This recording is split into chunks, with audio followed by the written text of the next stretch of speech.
சமையலறை எங்கே இருக்கணும், எப்படி இருக்கணும்? ரொம்ப சிம்பிளான கேள்வி. இது பெண்களுக்கான ஒரு கேள்வி அது. ஏன்னா சமையலறை ஆண்களுக்கு சம்மந்தம் இல்லாத ஒரு பகுதின்னு சொல்கிறாங்க. இப்போல்லாம் சமையல் ரூமில் ஆண்கள் நிறைய சமையல் பண்ணுறாங்க அதில். ஆனால் சமையலறை எங்கே இருக்கணும், எப்படி இருக்கணும்? எங்கே இருக்கணும், எப்படி இருக்கும்போது அந்த அவங்க கேட்குறது வந்து திசையை தான் கேட்குறாங்க. எங்கே அமையணும் அப்படின்னா, ஒன்று தென்கிழக்கு. ஜென்ரலாகவே ஏன் தென்கிழக்கு அப்படின்னா, பூமியில் இருக்கக்கூடிய அக்னி பாகம்.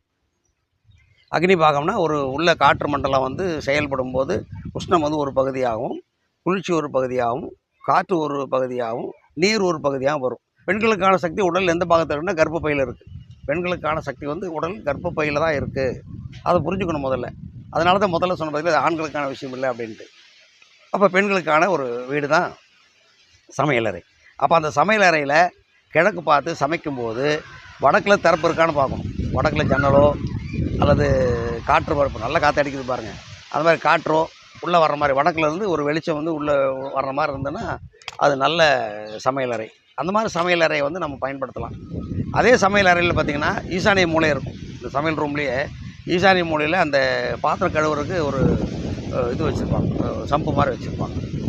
அந்த வாஷ் பேஷனில் பார்த்திங்கன்னா செவுத்து ஒட்டாமல் வச்சுருப்பாங்க. சில டெக்னிக்கலாக என்ன பண்ணாங்கன்னா கிழக்கு செவத்தில் ஒட்டக்கூடாது, வடக்கு செவத்தில் ஒட்டக்கூடாது அப்படிங்கிற மாதிரி சில மேஸ்திரிகள் வந்து இன்ஜினியர் கூட பண்ணுறாங்க. அது ஆக்சுவலாக அப்படியெல்லாம் கிடையாது. ஏன்னா பாத்ரூமுக்கும் கிச்சனுக்கும் எப்போவுமே இந்த அளவுகள் கிடையாது, வீட்டினுடைய அளவுகள் கிடையாது. ஏன்னா அங்கே யாரும் தூங்க போகிறது கிடையாது, அங்கே யாரும் உட்காந்து பொழுதுபோக பண்ணுறதில்ல. அது மாதிரி இடதுபுறம் கழுவுறதும் வலதுபுறம் சமைக்கிறதும் அப்படி வச்சுக்கிட்டிங்கன்னா அது நல்ல சமையலறை. அதே மாதிரி அது கழுவுற இடத்துக்கு மேலே தான் ஜன்னல் இருக்கணும். அந்த சூரிய ஒளி வந்து உள்ளே படும்போது இரவில் அந்த ஈரமெல்லாம் இருக்குது பார்த்திங்கன்னா, காலை சூரிய ஒளி பட்டு ஜன்னல் திறந்து விட்டுறணும். அதில் வந்து அந்த சூரிய ஒளி பட்ட உடனே இந்த கிருமிகள்லாம் செத்து போயிடும். திருப்பி தொடர்ந்து கிருமிகள் உருவாகாது. அந்த உருவாகாமல் இருக்கிறதுக்கு ஒரு நல்ல யோசனை என்னென்னு கேட்டிங்கன்னா, காலைல வந்து ஜன்னல் திறந்து விட்டுறணும். அப்போ அது நல்ல சமையலறை. இந்த எக்ஸாஸ்ட் வந்து தென்கிழக்கில் தான் வைக்கணும். என்ன காரணம்னு கேட்டிங்கன்னா, இந்த சமையல் பண்ணும்போது இந்த மிளகாய் வெங்காயமெல்லாம் போட்டு தாளிக்கும் போது பார்த்திங்கன்னா ஒரு விதமான காரில் இருந்து மேல் நோக்கி போகும் இல்லைங்களா? அதுவும் நம்ம சுவாசிச்சிடக்கூடாது அப்படிங்கிறதுக்காக எக்ஸாஸ்ட் தாளிக்க ஆரம்பிக்கும் போது சுவிட்சை போட்டிங்கன்னா அது ஓடும். இன்றைக்கி போக மேலே போக போக வெளியே கொண்டு போயிடும். அது கொண்டு போயிட்டால் பெண்களோட வயிறு வந்து தப்பிச்சுக்கும். அந்த வயிற்றில் அவ்வளோ கிருமிகள் வந்து போய் தங்கிடும், அந்த உஷ்ணத்துக்கும் அந்த காரத்துக்கும். அந்த கெமிக்கலோட சக்தி பூரா அந்த எக்ஸாஸ்ட் வந்து தென்கிழக்கில் எடுத்துகிட்டு போயிடும். ஜென்ரலாக வந்து காற்று உள்ளே வரும், இங்கே இருக்கிறது பூரா அப்படியே காற்றோட கலந்து அப்படியே வெளியே கொண்டு போகும்.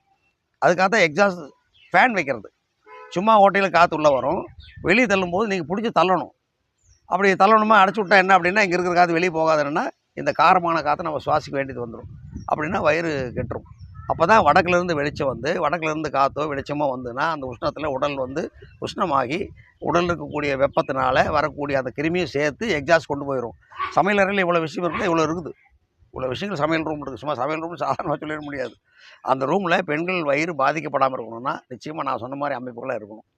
உள்ளே போகிறது வரதை இப்படி வேணா இருக்கலாம். பின்னாடி வந்து ரேக் வச்சுக்கலாம், சைடில் ரேக் வச்சுக்கலாம். ஆனால் முக்கியமாக வந்து கழுவுற இடம் வந்து ஈசானியத்தில் இருக்கணும்.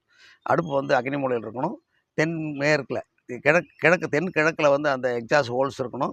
அதே மாதிரி வடக்கில் வந்து ஜன்னல் இருக்கணும். நீங்கள் உள்ள வீடு காம்பவுண்டுக்குள்ளே இருந்தாலும் வீட்டுக்குள்ளே இருந்தாலும் சரி, இல்லை வெளியில் இருந்தாலும் வெளியில் இழுத்து கட்டுறாங்க இல்லையா, அதில் கூட இருக்கலாம். எப்போவுமே என்ன சொல்லுவாங்கன்னா, உணவு சமைக்கும்போது நாமளும் தான் சாப்பிட போகிறோம். சில பேர் கடனேன்னு சமைப்பாங்க. கடனேன்னு என்ன அர்த்தம்? இந்த சோத்துக்கு யாராச்சும் வந்துடுவாங்களா, நீ வேறு செய்யணுமா அப்படின்னு பண்ணுவாங்க.